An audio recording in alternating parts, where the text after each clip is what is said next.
I am going to be talking to you on a subject which is close to my heart, and that is Medicare in the new era. All of today, you have been going through the subject from a practitioner's point of view, and to an extent from the application point of view. I'm going to take you back from the user level, and I'm going to take you back to patient care, Medicare, and the new emerging trends in Medicare as they are going to happen in the future. I'm basing all of it on a set of research I have conducted across some 65,000 and odd people. The research is still on, and therefore I'm going to share some data with you without making it too boring. Firstly, I must say that power corrupts, and PowerPoint corrupts absolutely. And to that extent, you have to bear with a small PowerPoint, but I'll go quick on it. So the first thing that I want to talk to you is that, we're talking about the user end of it, and we are talking about the fact that there exists someone called a patient. A doctor exists because there exists a patient. A doctor is a solution to a problem, and the problem is the patient. And at the patient end, the problems seem to be many. I have, through my research, I've discovered that there are two kinds of nations in the world. One is that discovers wealth first and then discovers health. And then there's another nation which discovers health first and then wealth. Now, all of us know that fundamentally we are a brute set of nations who are very concerned about wealth. And only when we secure wealth do we think of health. And I think India is coming somewhere close to that point of time when wealth has been achieved and health is going to get discovered. So first of all, I think, important to appreciate that health is a very, very center stage point. The cheeky answer is the Indian is discovering wealth in health in the sense where there's plenty of wealth in healthcare. And I think that is the key issue that we need to be discussing today. There is fortune at the top, middle, and the bottom of the healthcare pyramid. And the healthcare pyramid is among the rich, the middle class, and the poor. All three segments are very, very important. So if you look at it, COVID has been a turning point. How many of you had COVID in your lives? Please put up your hands. No privacy breach? Yeah? Okay. The rest of you are so lucky that you did not get COVID. Okay? Or you're just plain lazy that you don't want to put up your hand. Whatever the reason, I hope, COVID has been a turning point in our lives. What Osama bin Laden did to the security services industry, in the sense he created paranoia in security services. Hotels such as this wouldn't allow you to walk in without getting checked, without getting, through security systems. Even today they do that. I think that was what Osama bin Laden did to the security services and products industry. The same thing COVID has done to the health services and products industry. Extremely critical to appreciate that health is today a very extra attention area. It's a center stage area which everybody looks at very, very carefully. There's extra focus that people give to healthcare, and extra needs of the people are growing on a day-to-day basis, wherein people are saying that health is much more important than wealth even. There are 5 pegs to focus upon in the healthcare era ahead of us. One is healthcare needs. That is every healthcare need that we have, which are basic needs. Then there's a healthcare want. I want better healthcare. And then there is something called a healthcare desire. I want the best healthcare. And then right on top of that is something called an healthcare aspiration. I need to be treated for this at only one location, and that location is possibly in Singapore. And eventually, there are healthcare fantasies even, particularly because, I was doing some study recently on broken bones, orthopedic issues. So on broken bones, the young of today, the Instagram generation wants, we went and asked them, what kind of bone setting do you like? They say that we hate these plaster of Paris which every Tom, Dick and Harish doctor puts together. We don't like plaster of Paris. Then what do you like? They say, we want something snazzy. And I said, you anyway make it snazzy. When you go to school, people start writing all kinds of things on it. They make tattoos on it, designs on it. Maybe that's it. They say, no, we want something sexy. Right? This generation is a crazy generation. And then when we actually discovered what sexy is a new kind of a plaster cast, which is, put together very, very differently. And if you look at this plaster cast, it is actually a kind of a plastic material which is put onto the broken hand, and then it is filled with a liquid, and the liquid hardens, and guess what? There's a lattice kind of a design on the entire thing. You can swim with it, your arm can breathe with it, and you can pick any of 26 colors that can go into that liquid. So if you ask me, people today are not talking about functional medicine. Functional needs of a person, or what we talked about, healthcare needs, is a plaster of Paris cast on your hand which will last you for 6 weeks. At the end of it, you might have itching under it, you might have some skin issue under it, but then today people are saying, I want something which is breathable, something that is snazzy, and crazily, something that's even called sexy. So that is the fantasy of the young person today. And therefore, I want to take you through a journey of this fantasy. The healthcare market in India is what I call a saliva market. Saliva makes you want more and more. It's a saliva market. I talk about 2 body fluids today. Today I'll talk only about 2 body fluids, one in the beginning, one in the end. The first one is saliva, and the second is tears, okay? If I had much more time, I would have talked to you about 2 more body fluids, which are very close to medical people. But let's stop with saliva and tears. Saliva. Why is it a saliva market? Look at the market, my dear friends. It's a very large market. It's a $372 billion market as far as India is concerned. It's a very large employment market. 7.5 million people are employed in the healthcare industry in India. That's a lot of people. 7.5 million people is a lot of people. In fact, it's one of the biggest employers. And if I look at AI and its inroads that is making into healthcare, every tech person working in a hospital is also a healthcare person. So it's going to add on and add on and add on. Against a 5.2 million IT sales force, if you have a 7.5 million medical services sales force, we are talking a big language. The hospital market touches $98.98 billion Okay, out of this $372 billion 372 billion means the healthcare market is 372 unicorns. Unicorns. We talk unicorns. The startup talks unicorn. That's one piddly billion $. One small billion $. This is 372 billion $. The hospital healthcare market, the healthcare market is 372 unicorns, and the hospital market is 100 unicorns nearly. So we're talking a big, big business ahead. Therefore, salivate. The medical tourism market is today at $8 billion and we haven't even touched the tip of the medical tourism market.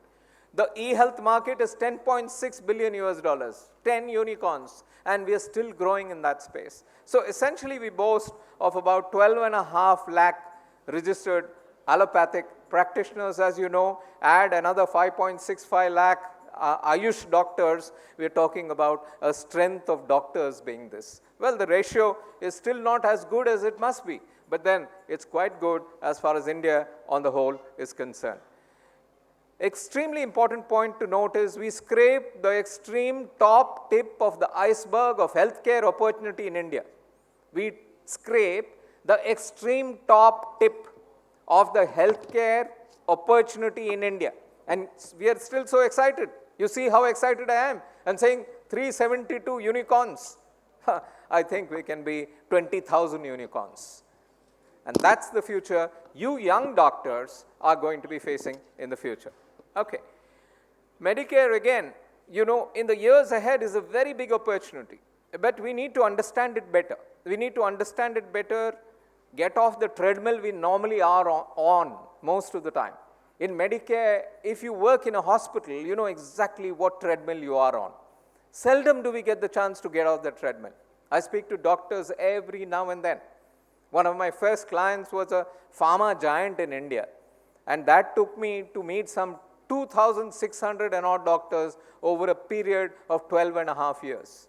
And in this doctor visit, I know what kind of a life a doctor leads. I think we need to get off the treadmill a little bit and understand what's coming, what's unraveling, and how do we look at it differently. We need to context it to the era of users who are unveiling ahead. You know, how many of you in this room were born after 2010? Please put up your hands. After 2010. What? Not a single person. Obviously, yeah. Obviously. 2010 is so-so. How many of you have children in the house who were born 2010 onwards? Yeah? Yeah? Okay, okay. Now, you know who this animal is in your house? The children in your house.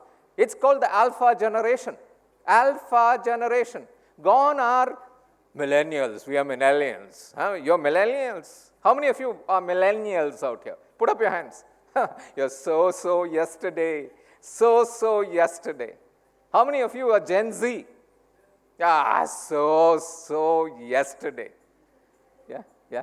How many of you are Gen Y? You were so day before yesterday.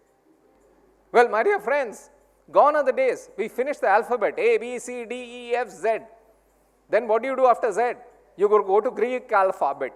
Alpha, beta, gamma. In comes the alpha generation. And you have to take care of the alpha generation. The Medicare facilities of today takes care of the Medicare needs of the future. And the alpha generation is the new gen. And as I told you in ortho, a simple thing like a break of a hand, guess what, guys? They want something snazzy. They want something called sexy. Snazzy and sexy does not figure in the lexicon of a Medicare person in India at all. Agreed? Agreed? It would be something inappropriate. I'm using this word at a forum which is just about closing. It's a very inappropriate thing to word. Hey, guess what? The alpha generation uses these words. They love these words. And they've got Medicare fantasies. You have to cater to them. Okay. So get to understand the new generation, tailor-make the preferences to them. The alpha generation is the reality. Recognize change and build the plan for the alpha generation. That's the reality. The biggest change in Medicare in India is the generation. The generation. A new generation of people have come in, a new generation of patient needs, wants, desires, aspirations, and patient fantasies. The baby boomers are dying. Gen A to Z have gone. Important point is, what your Medicare business does today so well, what you do today so well, is because of what was done 40 years ago. 40 years ago, because a client of mine who I worked with, won't name, I don't like to take names of clients at all, set up something, set up a hospital chain, a huge hospital chain. And 40 years ago was the start. What was planned 40 years ago has fructified today. And it's one of the biggest chains in India, right? Now, what you do today will actually fructify maybe 20 years from now. And therefore, you are laying the foundation for the future. Okay, let me go on and maybe really talk to you about the alpha generation. The alpha generation is really insulate and build Medicare for the alpha generation is what I'm saying. If you want to take care of the future of your Medicare business, insulate it for the alpha generation ahead. The alpha generation, 2010 to 2025, I've already told you. In fact, I'm going to skip the entire alpha generation business because I think, you can always read about it. So I'm just going to move forward. And I'm going to say that the alpha generation is very, very important. That's all I'm going to say. And the alpha generation is going to be on the 31st of December 2025, which is not very long away. On the 31st of December 2025, the single largest living generation on the planet Earth is the alpha generation. And every other generation is not important as the alpha generation. Okay? So if your business in healthcare is not related to the alpha generation, I don't think you're connected. If there's only one thing that you picked up from this entire summit, and if you go and say, I want to insulate my business for the alpha generation, I'll be very happy. Because you're doing something that's going to be strategic for the business that you're going to build for the future. The alpha generation is actually, all about the youngster. It's about people who live on the social media landscape, people whose language you just don't understand. They come up to you and say, Mom, you be you. What? You be you. What is you be you? Mom, you do you. My God. My son comes up to me and says, Dad, I read 8 newspapers in the morning. I pile it all up. Dad, you destroyed the trees. Go digital. Now, this generation doesn't believe in a lot of stuff you and I used to believe. We need to learn what it is, and we need to go further. This generation is killing traditional media altogether. Okay, digital media is it. Traditional media is dead, dying, on the stretcher. Okay, so there are popular culture influencers out here, and all of them are really talking about the alpha generation and what it does. Okay. Let me talk about the alpha generation a little more, is the immediate and not so distant future, in the sense that tomorrow is the alpha generation. You think it's too far away, but it's already in your house. But the alpha generation is not in a power situation today. You are in the power situation. Give it another 7-8 years, the alpha generation takes charge of the power situation, and that becomes the biggest way of looking at the future. Okay. Let me fast track the alpha generation. As I said, I'll want you to read it. Let me put it that the alpha generation is very, very tech savvy, totally tech savvy. In fact, any problem with your phone in your home, I'm sure you give it to the youngest kid in the house, because the youngest kid is the most savvy. The alpha generation is totally connected to whatever is at the cutting edge, at the bleeding edge of technology.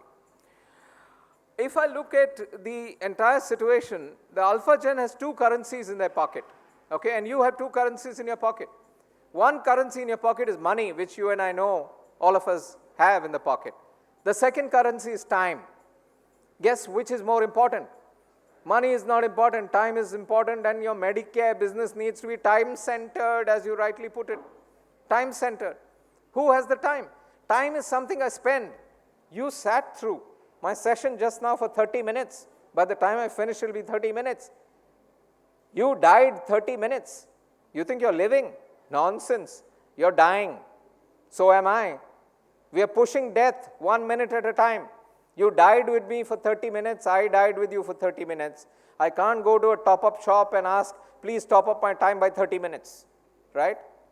But money, I can go and earn money back again. Therefore, all Medicare businesses need to be time-centric businesses. And most hospital businesses are not time-centric businesses. They are still very rooted to the old way of doing things, okay?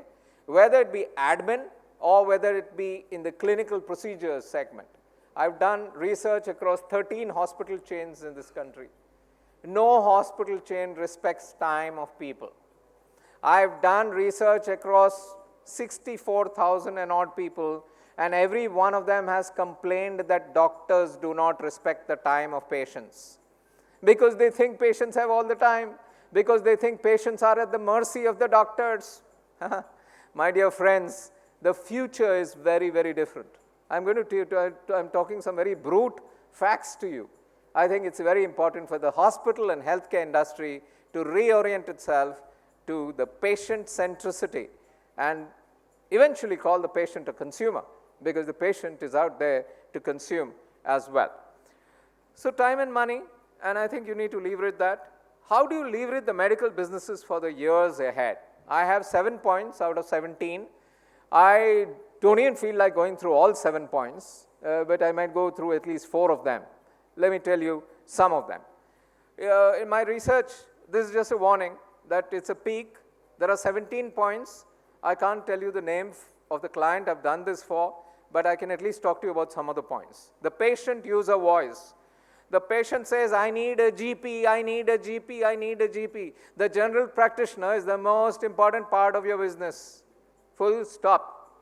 The specialist comes later, the super specialist comes later. The first port of entry is the general practitioner, and the GP is vanishing from our lives. And that is a big, big problem. Doctors don't want to be GPs anymore.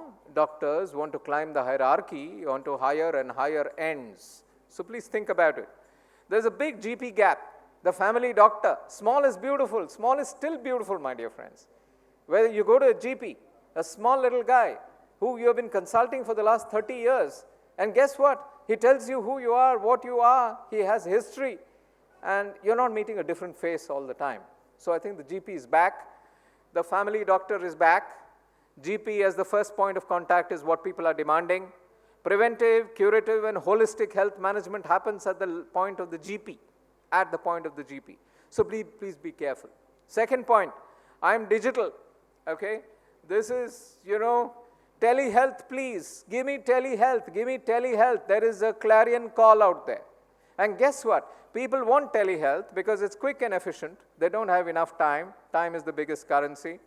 Personalized medicine linked to health, data, and individual genetic profiles are required. Digital health can give you that. Some of the best hospitals in the country have data, but the correlation of the data does not exist today. And therefore, we don't use data in hospitals. We don't use data in hospitals. For billing, we use data. For admin, we use data. For clinical procedures, in the realm of clinical, we do not use enough data. My research from 11 and a half hospitals or 12 hospitals that I've looked at in this country. Preemptive, proactive, automated monitoring through wearables of every kind. People are asking for that. The Fitbit as a simple device. The Fitbit can tell you 20 different things. A Garmin can tell you 26 different things. The Fitbit can tell you whether you're sleeping 7 hours a day and whether you're linked, what is the, in India, what the data looks like and what the data looks like globally. The Fitbit can give you REM, can give you deep sleep, can give you 4 other parameters. All these seem to be helping to an extent, and people are demanding this, and I think hospitals need to look at that, particularly home health care with digital health tools is coming by. That's the second one. Let me go to the third one. Cover me, baby. They're saying, cover me, baby, cover me, baby. Insurance, my dear friend, the insurer is a gap in this country. We are very underinsured health lives. There needs to be a separate summit on insurance in healthcare. Cover me, baby, fully. What are these exclusions you guys come out with, yeah? Your medical profession, my dear doctors, my dear hospitals, everything is excluded. Dental is excluded. Eye care is excluded. Do you understand? I'm not saying this, guys. Don't get angry with me. It's the consumer who's saying this. 65,000 plus sample size. Insurance needs with no exclusions. That's what people are looking at. Personalized to lifestyle of the people. Even gym-linked premiums, if somebody is a gym goer. Customized premiums, that's what they're looking at. Flexible and humane premiums, people are looking at it. Aren't teeth a part of my body? Dental is excluded in your insurance. Oh, so sweet, my dear friend. Vision is excluded. And hearing is excluded. What's happening, guys? Okay, the next one. I'm anxious. I'm very, very anxious. Take care of my mind, my dear friends. I'm under pressure. 5.2 million IT tech workers are under deep pressure in this country. Why them? 7.5 million Medicare health workers are under deep pressure themselves. So mental health is an issue, not only for the IT sector, but for the biotech sector, but for the retail sector, and most certainly for the Medicare sector itself. Doctor, heal thyself. The medical sector itself, I have done a dipstick study trying to see how mental health issues are affecting people in medicine and Medicare. Think of it, guys. I think this is the future we need to look at. I am anxious, take care of my mind. I am stressed, I'm totally stressed. I'm worried about my future, my finances, my performance of every kind. Add health to that, okay? Mental health, very, very important. Early diagnosis, therapy and counseling. There's no early diagnosis in mental health. Watch my paranoia, small little things. Watch my OCD. OCD is one of the biggest items going through the realm of the IT workforce in India. And I'm saying this very loudly. Okay, I'm sitting there and I've done a study, I've told you. I'm sitting there at the business of 3 times I'll touch something. 3 times I like to touch. I have a habit on the table. And I keep doing that again and again. Small little things become big little things.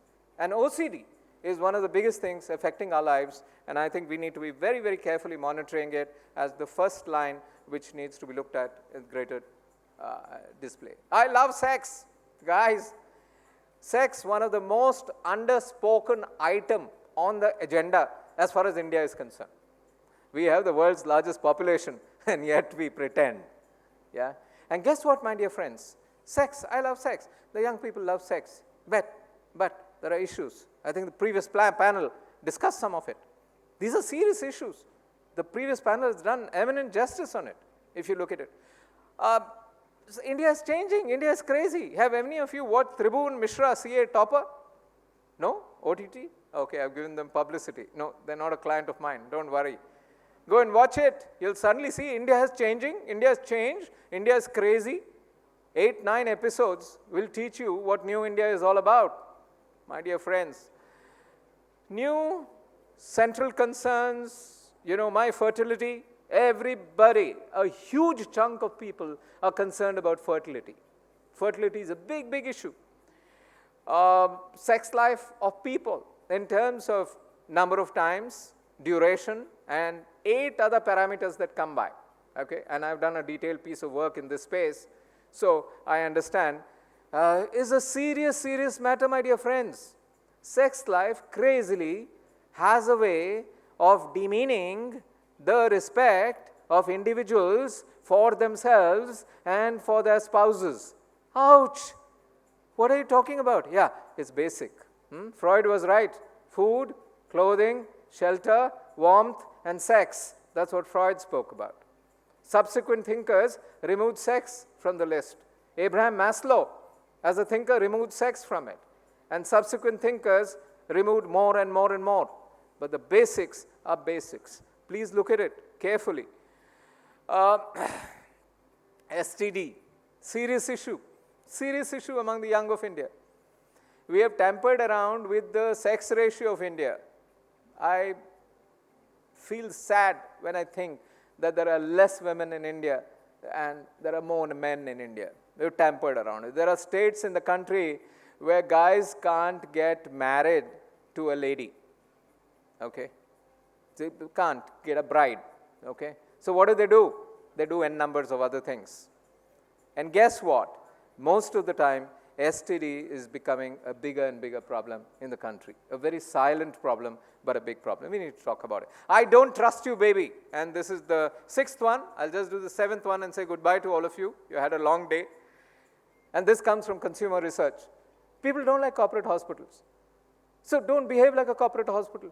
Change your hospital practice away from corporate to personalized. Make your corporate hospital look like an aggregate of GPs of every kind put together with an umbrella of specialists and with a super umbrella of a super specialist set. Well, corporate hospitals, not trusted. Small is still beautiful. Okay? Middle is sloppy. In between the big corporate hospital and the GP, middle is sloppy. Nobody wants to go there. And big is ugly. Big is ugly. Don't look ugly. Look less ugly. So corporate hospitals of today need to look less ugly. That's the statement I'm making. Please change. I want to trust you, baby. This is the last one. Hospital concerns. Hospital concerns need to be smooth and fast. Hospitals are not smooth and fast enough. Zero waiting and no waiting room at all. I want a hospital with no waiting room or zero waiting room. Well, waiting list on tokens can go up to 97, 98 for an appointment slot of 1 hour. 1 hour, 60 minutes, 98 waiting patients. Actual data I'm giving you. Actual data. Where does this work? It doesn't. People wait for 5 hours and they get out there. And it's like a train perennially running late because, demand is not catering to the supply that is actually happening. Must allow me a second opinion. People are asking for a second opinion in corporate hospitals. They're saying, give me an option. And this could be an E option which you yourself give me.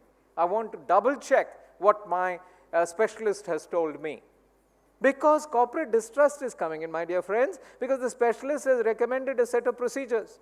And people are getting questioning they have Google, they have Search AI, which is superior to Google. Have any of you tried it?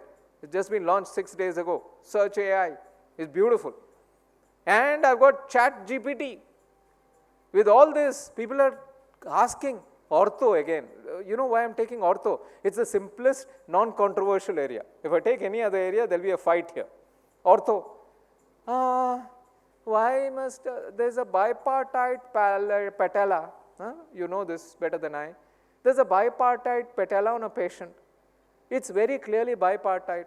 Patient goes to the doctor, shows it. Doctor is a specialist. This is a branded corporate hospital. Shows it to the specialist. Specialist looks at it and says, it looks like bipartite. Oh, thank you, doctor. But there is synovitis around the patella. That could be because of gout maybe, or because of something else. Doctor says, no, I cannot decide that. I need an A-line X-ray. Only, why? The book says that an A-line X-ray can only tell whether it is a patella or not. You know what I mean? 20 different things can come by and can happen.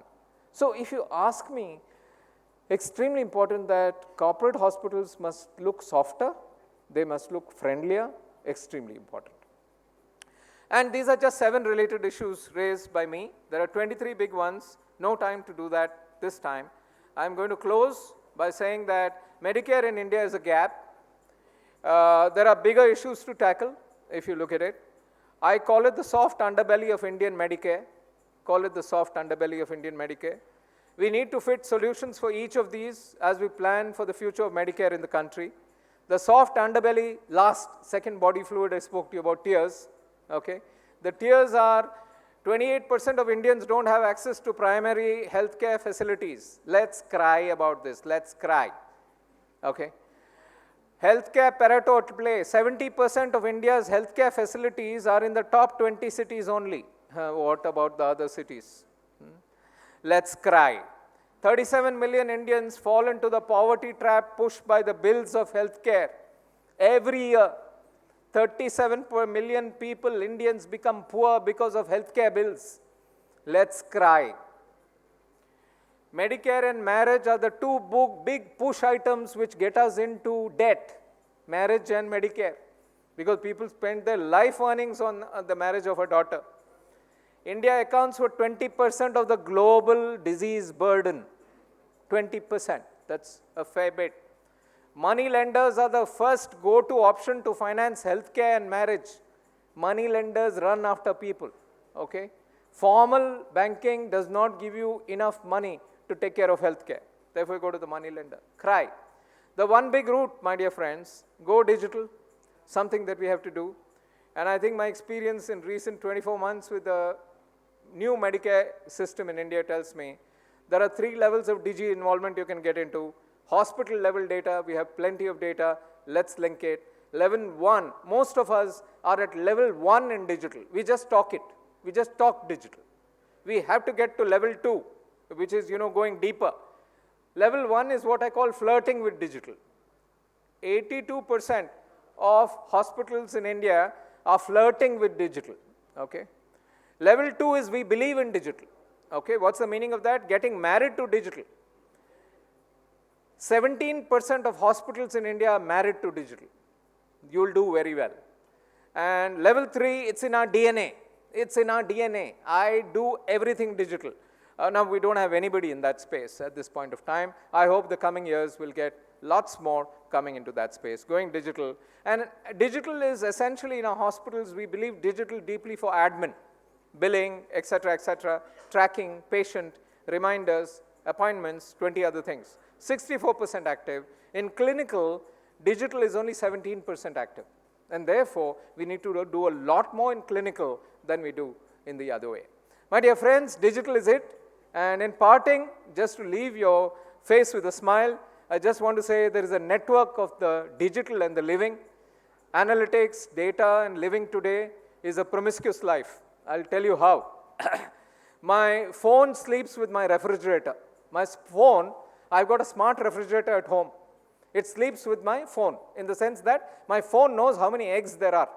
Now, in the fridge, when 24 eggs become 2 eggs, my fridge orders eggs from the grocery store which is located in my basement, and my fridge is authorized to make a payment. I still don't trust technology fully. I've authorized only 2,000 rupees because I don't want it to go berserk. 24 eggs, by the time I get back home or my wife gets back home, the 24 eggs are lying in front of the door. Who ordered the eggs? My fridge. Who decided? My fridge. How did the fridge know? 24 minus 22 is equal to 2 eggs. This family eats 6 eggs a day. Get 24 eggs. Simple algorithm. My refrigerator, which ordered, sleeps with my grocery store because it tells the grocery store. My grocery store knows the data of my refrigerator and maybe 20 other smart refrigerators around. Okay? My grocery store sleeps with 40,000 customer phones because those phones are possibly linked there.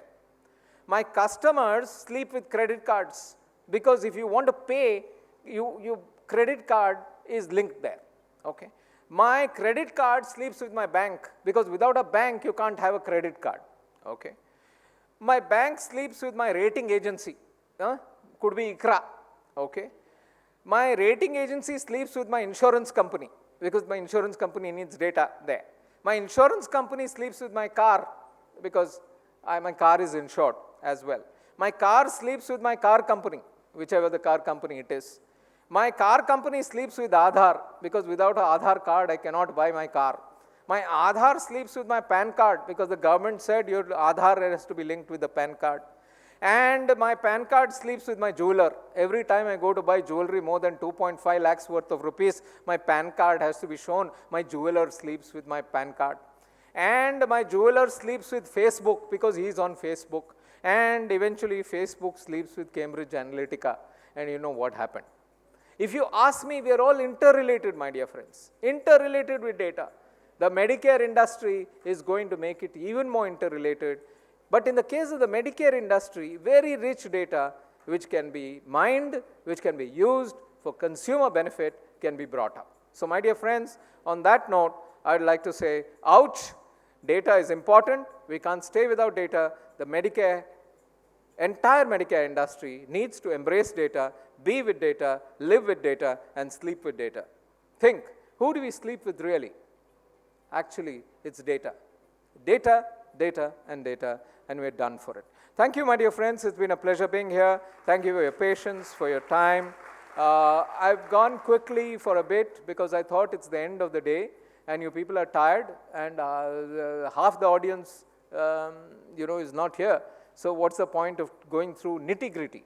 So, but for the rest of you, if I have excited your interest in any of these realms, create a robust future for yourselves and for your Medicare enterprises, and let's take India places, and let's look at the tears market as well, just as we look at the saliva market. Thank you. God bless. I'm leaving an email ID out here, which is harishbijoor@hotmail.com. I don't have time for questions, but if you mail me and say if you were at the South First TV9 forum, I promise to reply to you within 24 hours. Thank you. God bless.